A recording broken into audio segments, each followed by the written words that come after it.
of your life. Over 2 million copies sold. Can you see that?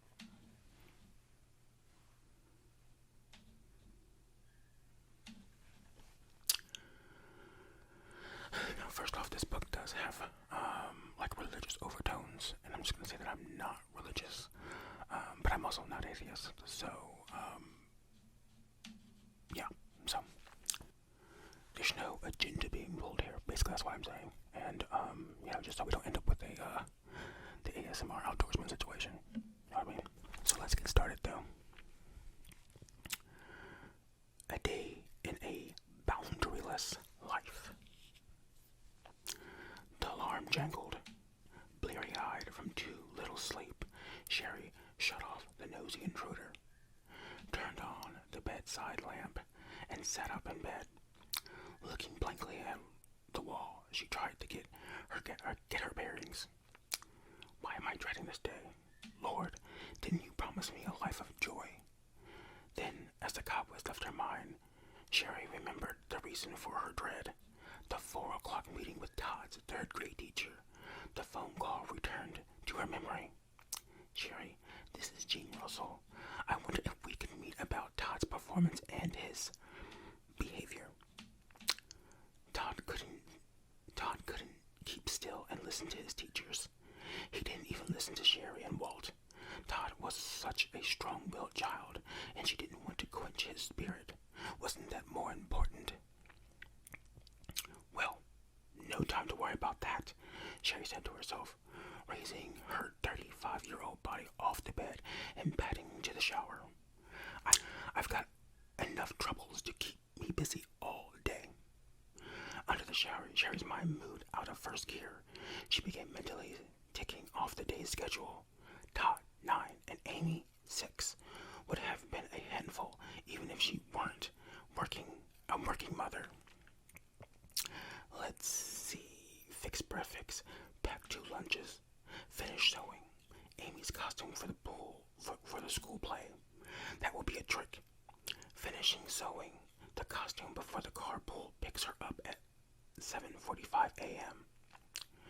Sherry thought regretfully about last night.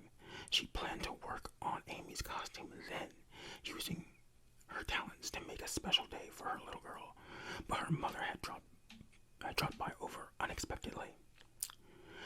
Good manners dictated that she play hostess, and another evening was shot.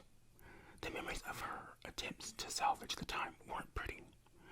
Trying to be diplomatic, Sherry artfully told her mother, "You can't imagine how much I enjoy your surprise visits, Mom. But I was wondering, would you mind if I sew Amy's costume while we talk?" Sherry cringed inwardly, correctly anticipating her mother's response. "Sherry, you know I'd be the last to intrude on your time with your family." Sherry's mother, widowed for 12 years, had elevated her widowhood to the status of martyrdom. "I mean, since your father died, it's been such an empty time. I still miss our family. How could I deprive you of that for yourself?" "I'll bet I'll find out," Sherry thought to herself. "That's why I understand why you don't bring Walt and the children to see me much anymore. How could I be entertaining? I'm just a lonely old lady who gave her entire life to her children. Who would want to spend any time with me?" "No, Mom, no. Sherry quickly joined the emotional minute. She and her mom had been dancing for decades. "That's not what I meant at all. I mean, it's so special having you over. Goodness knows with our schedule we'd like to visit more, but we just haven't been able to. That's why I'm so glad you took the initiative. Or Lord, don't strike me down, dead for this little lie," she prayed silently. "In fact, I can do the costume any old time," Sherry said. "Forgive me for this little lie too. Now, why don't I make us some coffee?" Her mother sighed. "All right, if you insist, but I just hate to think I'm intruding."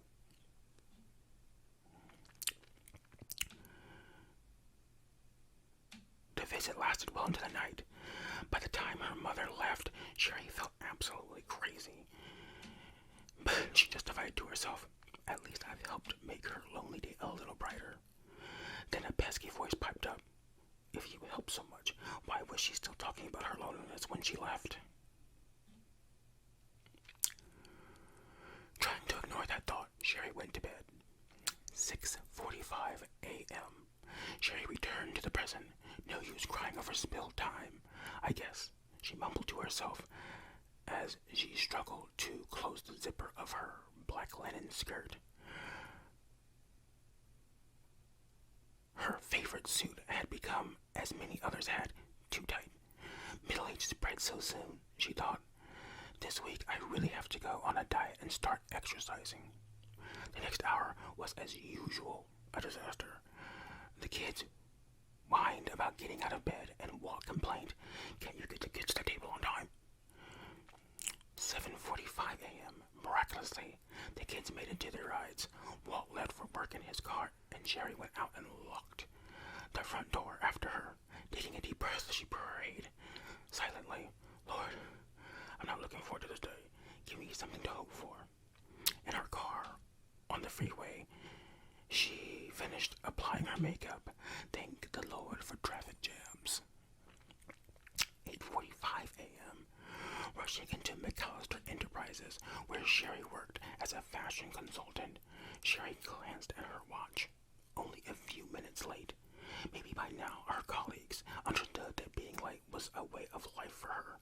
Did not expect her to be on time. She was wrong. They started the weekly executive meeting without her. Sherry tried to tiptoe in without being noticed, but every eye was on her as she struggled into her seat. Glancing around, she gave a fleeting smile and muttered something about that crazy traffic. 11:59 p.m. or 11:59 a.m.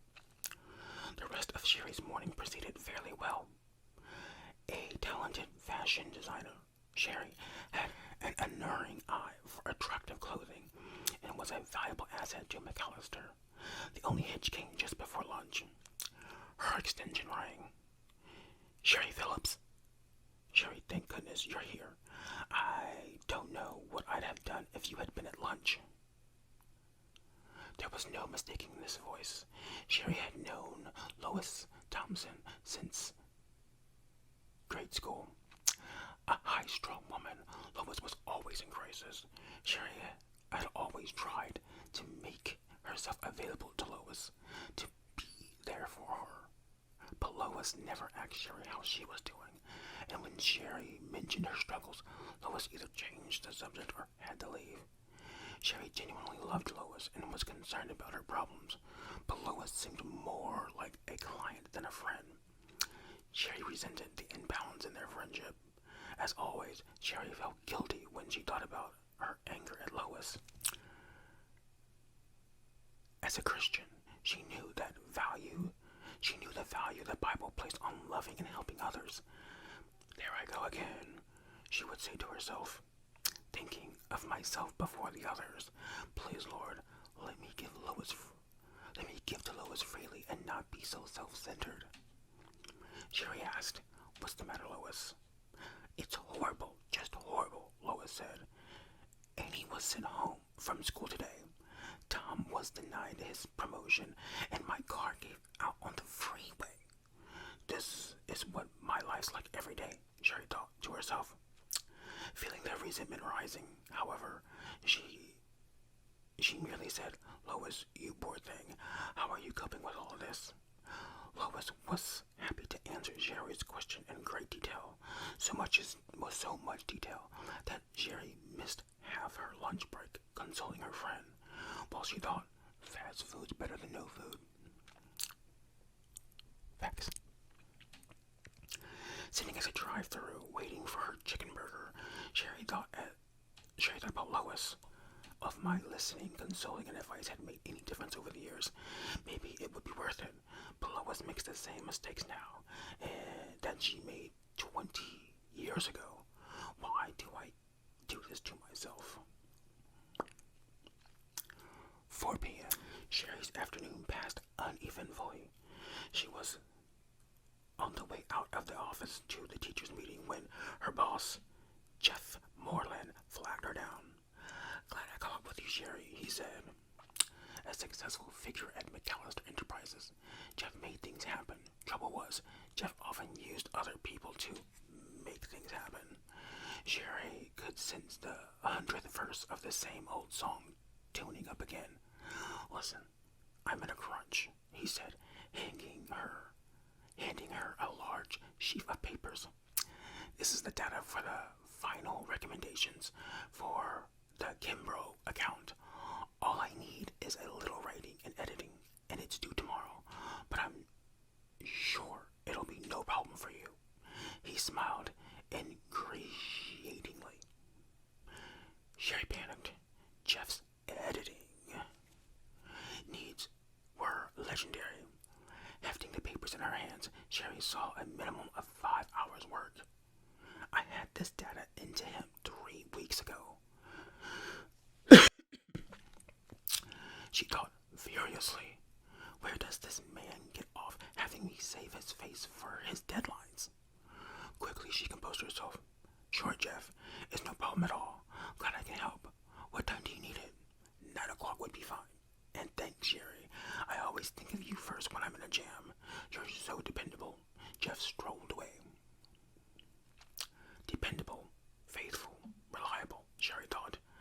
I've always been described this way by people who wanted something from me. Sounds like a description of a good meal. Suddenly the guilt hit. There I am, getting resentful again. Lord help me bloom where I'm planted. But secretly she felt herself wishing she could be transplanted to another flower pot. 4:30 p.m. Jean Russell was a competent teacher, one of many in the profession who understood the complex factors beneath a child's problem behavior. The meeting with Todd's teacher began as so many before, minus Walt. Todd's father hadn't been able to get off work, so the two women talked alone. He's not a bad child, Jerry. Miss Russell reassured her. Todd is a bright, energetic boy. When he minds, he's one of the most enjoyable kids in the class. Sherry waited for the axe to fall. Just get to the point, Jean. I have a problem child, don't I? What's new? I have a problem wife to go with it. Sensing Sherry's discomfort, the teacher pressed ahead. The problem is that Todd doesn't respond well to limits.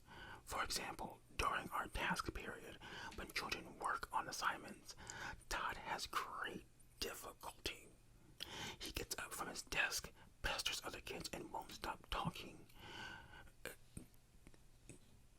When I mention to him that his behavior is inappropriate, he becomes enraged and obstinate.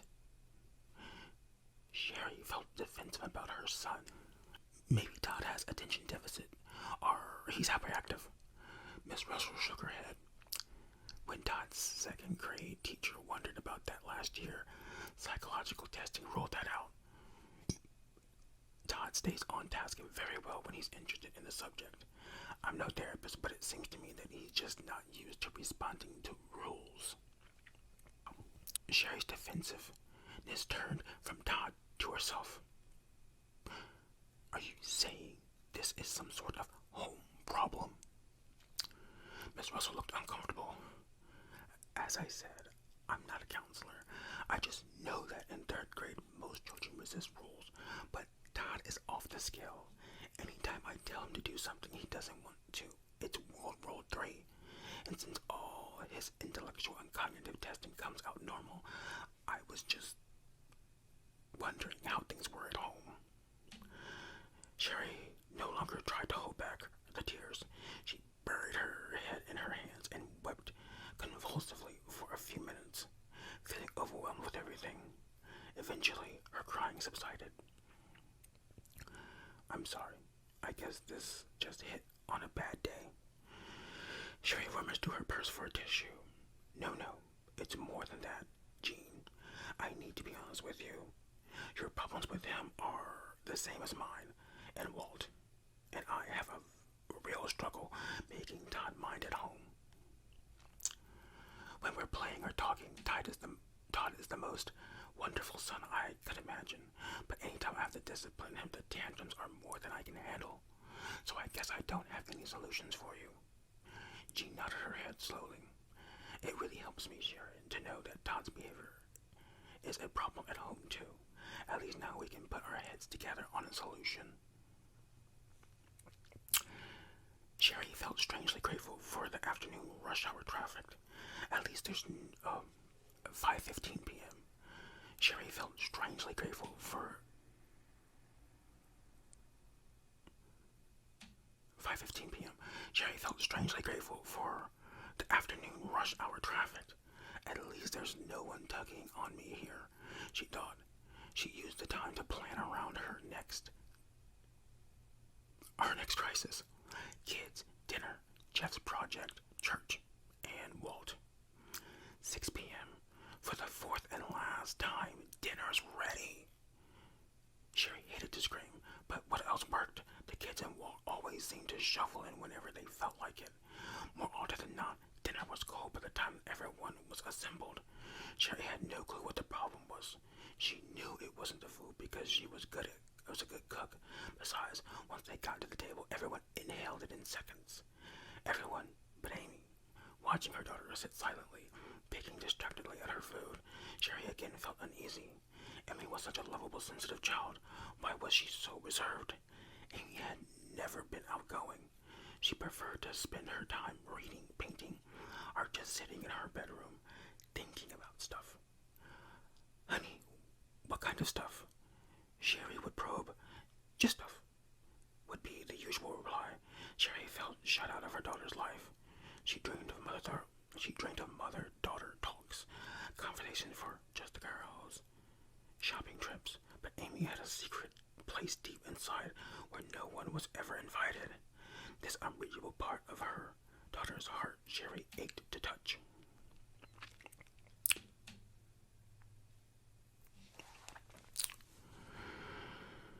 Seven p.m. Halfway through dinner, the phone rang. We really need to get an answer machine to handle calls during dinner. Sherry thought, there's precious time for us to be together as a family anymore. Then, as if on cue, another familiar thought struck her. It might be someone who needs me. As always, Sherry listened to the second voice in her head and jumped up from the table to answer the phone. Her heart sank as she recognized the voice on the other end. Hope I'm not disturbing anything, said Phyllis Renfro, the woman's ministrator's leader at church.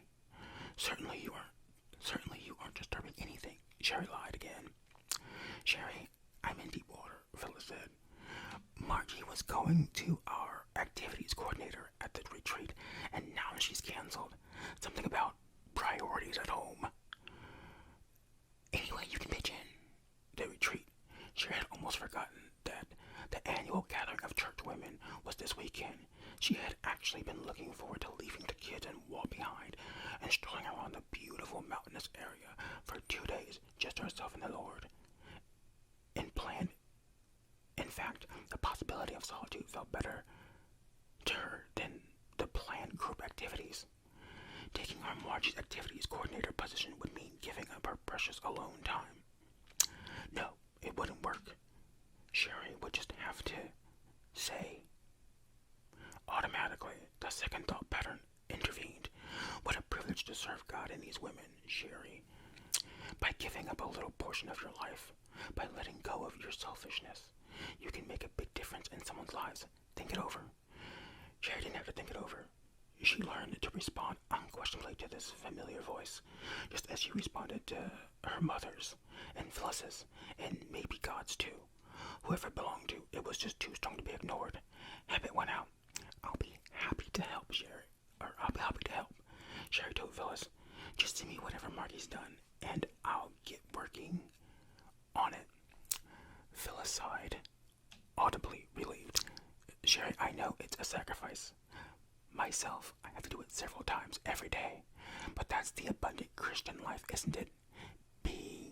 Living sacrifices. If you say so, thought Sherry. But she couldn't help wondering when the abundant part would come in. 7:45 p.m. Dinner finally finished.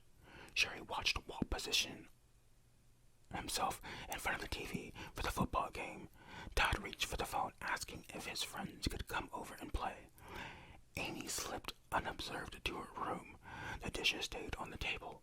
The family hadn't quite gotten the hang of helping clean up yet, but maybe the kids were still a little young for that.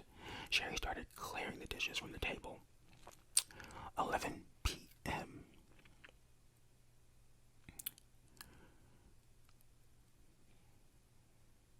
Years ago, Sherry could have cleaned up after dinner, gotten the kids to bed on time, and performed Jeff's handed-off project with ease.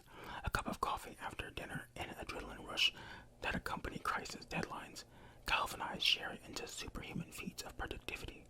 She wasn't called Super Sherry for nothing. But it was becoming noticeably harder these days. Stress didn't work like it used to. More and more, she was having trouble concentrating, forgetting dates and deadlines, and not even caring a great deal about it all. At any rate, by sheer willpower, she had completed most of her tasks. Maybe Jeff's project had suffered a little in quality, but she felt too resentful to feel bad. But I did say to Jeff, Sherry thought, it's not his fault. It's mine. Why couldn't I tell him how unfair it was for him to lay this on me? No time for that now. She had to get on with her real task for the evening. Her talk with Walt. Her and Walt's courtship and early marriage had been pleasant. Where she'd been confused, Walt had been decisive. Where she'd felt insecure, he'd been strong. Not that Sherry wasn't contributing to the marriage. She saw Walt's lack of emotional connectedness, and she had taken upon herself the job of providing the warmth and love the relationship lacked. God has put together a good team, she would tell herself. Walt has leadership and I have the love. This would help her get over the lonely times when he couldn't seem to understand her hurt feelings. But over the years, Sherry noted a shift in relationship. It started off subtly, then became more pronounced. She could hear it in his sarcastic tone when she had a complaint. She saw it in the lack of respect in his eyes when she tried to tell him about her need for more support from him. She felt it in his increasingly insistent demands for her to do things his way. And his temper. Maybe it was job stress or having kids. Whatever it was, Sherry never dreamed she'd ever hear the cutting, angry words she heard from the lips of the man she'd marry. She didn't have to cross him much at all to be subjected to the anger. Burnt toast, a checking overdraft, or forgetting to gas up the car. Any of these seemed to be enough. It all pointed to one conclusion. The marriage was no longer a team, if it had ever been one. It was a parent-child relationship with Sherry on the wrong end. At first, she thought she was imagining things. There I go again, looking for trouble when I have a great life, she told herself. That would help for a while, until Walt's next temper attack. Then her hurt and sadness would tell her the truth her mind wasn't willing to accept. Finally realizing that Walt was a controlling person, Sherry took the blame upon herself. I'd be that way too if I had a basket case like me to live with, she'd think. I'm the reason he gets so critical and frustrated. These conclusions led Sherry to a solution she had practiced for years. Loving Walt out of his anger. This remedy went something like this. First, Sherry learned to read Walt's emotions by watching his temper. By language and speech, she became exquisitely aware of his moods, especially sensitive to things that could set him off. Lateness, disagreements, and her own anger. As long as she was quiet and agreeable, things went well. But let her preferences raise their ugly heads, and she risked getting her head lopped off. Sherry learned to read Walt well, quickly. After After sensing that she was crossing an emotional line, she would employ stage 2 of loving Walt. She did an immediate backtrack, coming around to his viewpoint, but not really.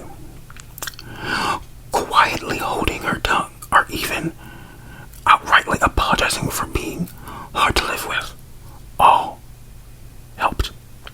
Stage 3 of loving Walt was doing special things for him to show that she was sincere.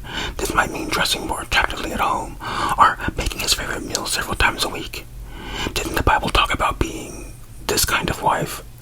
The 3 steps of loving Walt worked for a time, but the peace never lasted. The problem with loving Walt out of his anger was that Jerry was dead tired of trying to soothe Walt out of his tantrums. Thus, he stayed angry longer, and his anger isolated her more from him. Her love for her husband was eroding. She had felt that no matter how bad things were, God had joined them, and that their love would get them through. But in the past few years, it was more commitment than love. When she was honest, she admitted that many times she could feel nothing at all toward Walt, but resentment and fear. And that's what tonight was all about. Things needed to change. Somehow, they needed to rekindle the flames of their first love. Sherry walked into the family room.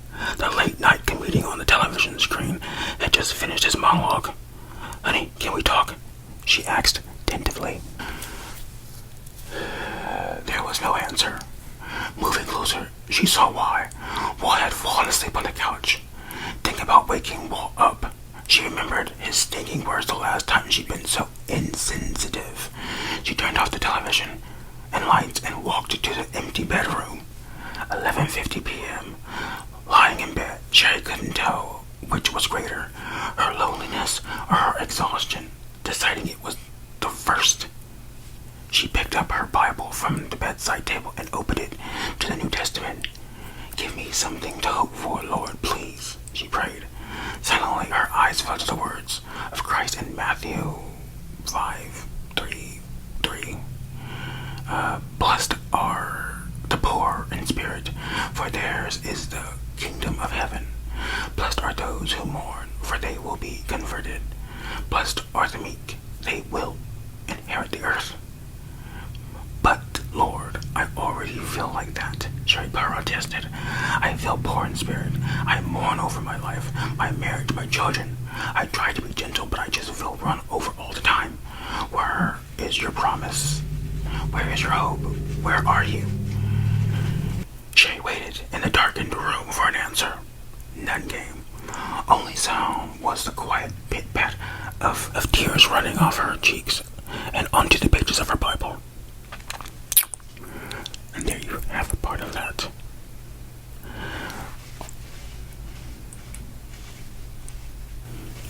What's the problem? Sherry tries to live her life the right way. She tries to do a good job with her marriage, her children, her job, her relationships, and her Lord. Yet it's obvious that something isn't right. Life isn't working. Sherry's in deep spiritual and emotional pain. Woman or man, we can all identify with Sherry's dilemma, her isolation, her helplessness, her confusion, her guilt, and above all, her sense that her life is out of control. Look closely at Sherry's circumstances. Part of Sherry's life may be remarkably similar to your own. Understanding her struggle may shed some light on yours. You can immediately see a few answers that don't work for Sherry. First, trying harder isn't working. Sherry expends lots of energy trying to have a successful life. She isn't lazy. Second, being nice out of fear isn't working. Sherry's people-pleasing efforts don't seem to bring her the intimacy she needs. Third, taking responsibility for others isn't working. A master of taking care of feelings and problems of others, Sherry feels her life is a miserable failure. Sherry's unproductive energy, fearful niceness, and over-responsibility point to the core problem. Sherry suffers from severe difficulties in taking ownership of her life. Back in the Garden of Eden, God told Adam and Eve about ownership, being fruitful and increase in number. earth and subdue it. Rule over the fish of the sea and the birds of the air, and over every living creature that moves on the ground. Made in the image of God, we are created to take responsibility for certain tasks. Part of taking responsibility or ownership is knowing what is our job and isn't. Workers who continually take on duties that aren't theirs will eventually burn out. It takes wisdom to know what we should be doing and what we shouldn't. We can't do everything. Sherry has great difficulty in knowing what things are her responsibility and what aren't. In her desire to do the right thing or to avoid conflict, she ends up taking on problems that God never intended her to take on. Her mother's chronic loneliness, her boss's irresponsibility, her friend's unending crisis, her church leader's guilt-ridden message of self-sacrifice, and her husband's immaturity. And her problems don't end there. Sherry's inability to say no has significantly affected her son's ability to delay gratification and behave himself in school. And in some way, this inability may be driving her daughter to withdrawal. Any confusion of responsibility and ownership in our lives is a problem of boundaries. Just as homeowners set physical property lines around their land, we need to set mental, physical, and emotional and spiritual boundaries for our lives to help us distinguish what is our responsibility and what isn't. As we see in Sherry's many struggles, the inability to set appropriate boundaries at appropriate times with the appropriate people can be very destructive. As this is one of the most serious problems facing Christians today, many sincere, dedicated believers struggle with tremendous confusion about when it is biblically appropriate to set limits. When confronted with their lack of boundaries, they will raise good questions. 1. Can I set limits and still be a loving person? 2. What are legitimate boundaries? 3. What if someone is upset or hurt by my boundaries?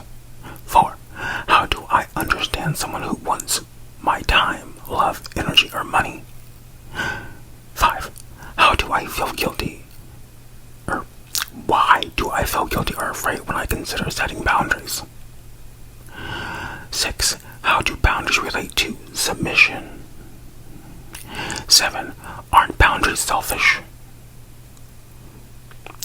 Misinformation about the Bible's answers to these issues has led to much wrong teaching about boundaries. Not only that, but many clinical psychological symptoms such as depression, anxiety disorders, eating disorders, addictions, impulsive disorders, guilt problems, shame issues, panic disorders, and marital and relationship struggles find their root in conflicts with boundaries. This book presents a biblical view of boundaries, what they are, what they protect, how they are developed, how they are injured, how to repair them, and how to use them. This book will answer the above questions and more. Our goal is to help you use biblical boundaries appropriately to achieve the relationships and purposes that God intends for you as His child. Sherry's knowledge of the scripture seems to support her lack of boundaries. This book aims to help you see the deeply biblical nature of boundaries as they operate in the character of God, His universe, and His people. I believe that is the first chapter. And there you have it. So, I came across this book, I want to say in 2018 or 19. And it was because I was in a partial hospitalization program because my mental health had taken a pretty significant hit. And there were these groups, and I would go to these groups. Wait, is that right? This was actually after the partial hospitalization. So this was a group that my therapist ran, and I had finally decided to kind of check it out. And there was this like big group session where another like counselor came in, and she brought this book in, and there were these paper sheets, and she started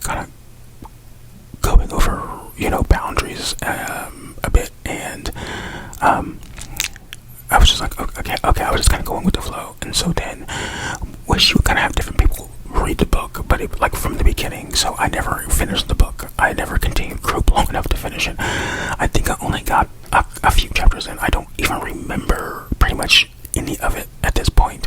So this is like I'm reading it again for the first time, and I never read it out loud to begin with. So, but what I was hearing when I was in there, I was like, wow, there's so many parallels to not only my life, but to my friends' lives and to some of my family's life. And it's like, oh my God, at that time though, I was seeing so much of a particular friend in Jerry.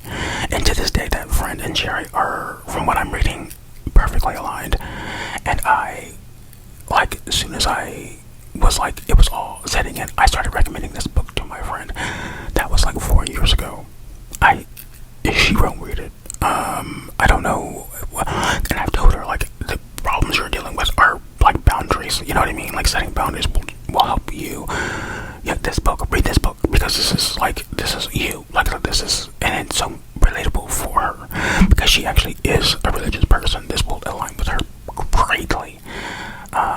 And so I think it's so ironic that I'm not religious, but I'm like, this book is kind of fantastic from what I've seen from it so far. You would love this. This will help you out.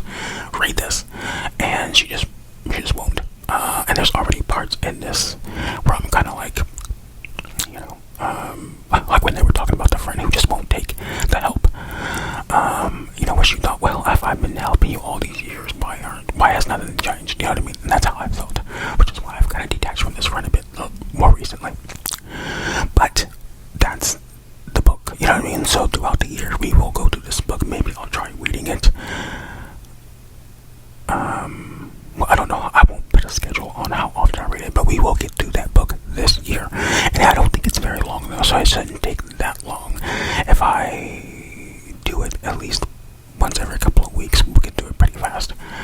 I don't know, but I am actually kind of eager to get through it. So maybe I might end up doing it once a week and might do an extra upload a week just to get this book in. Don't hold me to that though, that part about adding an extra video. But I like this book, and it taught me a lot about boundaries, and I needed to learn so much about boundaries when this book was presented, and I was like, wow, this is kind of fantastic. So, and I thought, I can't, anytime I recommend this book to anybody, they're just like, oh, I gotta read a book. And it's like, this is a good book, you need to read this book. And it's like, I you know what I mean? Because it's very, obviously very bullish, or at least the undertones are. I mean, I wouldn't even say it's undertones or overtones, but, like, it doesn't bother me, you know what I mean? I can see the relation, you know what I mean? Like, it doesn't have to be an issue, because I don't believe in, you know, or I don't necessarily follow the religion that they're speaking of, or, you know what I mean? Like, do you get what I mean? I'm just saying, like, it doesn't have to be a problem, for you to comprehend, you know what I mean? And I don't know, like I've said before, I'm still kind of searching for my spirituality, and just from that quote, like, last paragraph, it kind of helped me be a little bit more open-minded, because it was like the misinformation, you know what I mean, and just the talking of boundaries in this aspect is very eye-opening. So this will be good for me, in addition to hopefully good for a lot of people who are listening and watching this and are having problems with boundaries and maybe don't even know it, or, you know, or do know it, and, you know, this would just be an easy way for them to get some of that information in without feeling too pressured into just, like, you know, jumping into the book and reading it. You know what I mean? You can do it at your own pace and just listen to it when I upload. So, but I think this is a fantastic book, and we will get through it, and it will be a learning experience for us all, and I hope you enjoy it, and I hope you enjoyed this video. Yeah, I guess one of the things we're going to do is we're going to learn about boundaries, and we're going to learn about setting boundaries. And so, yes, stay tuned. And of course, if you're newer to the channel, first of all, welcome to all of my new subscribers. I definitely appreciate everyone who's been subscribing and leaving feedback and all that stuff. I try to respond to everything, and that's kind of my goal, is to always respond, even if we get to 5,000, 10,000, 15, 20, you know what I mean? Like, my goal is to always respond to, you know, the comments, so long as I don't notice they're bots. For those who aren't bots, thank you for subscribing and for liking and leaving great comments. You guys have been saying some really nice things lately, and it's kind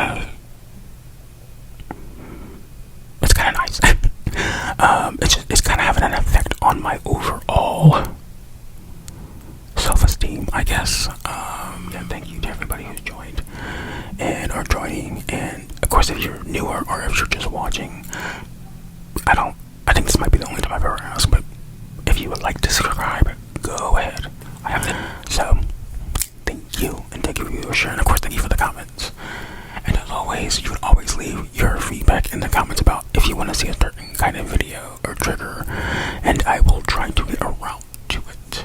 So, yeah. I hope you enjoyed this video. Tell me what you think of this book and this reading, and I will see you in the next video. Haven't signed up like that in a while, have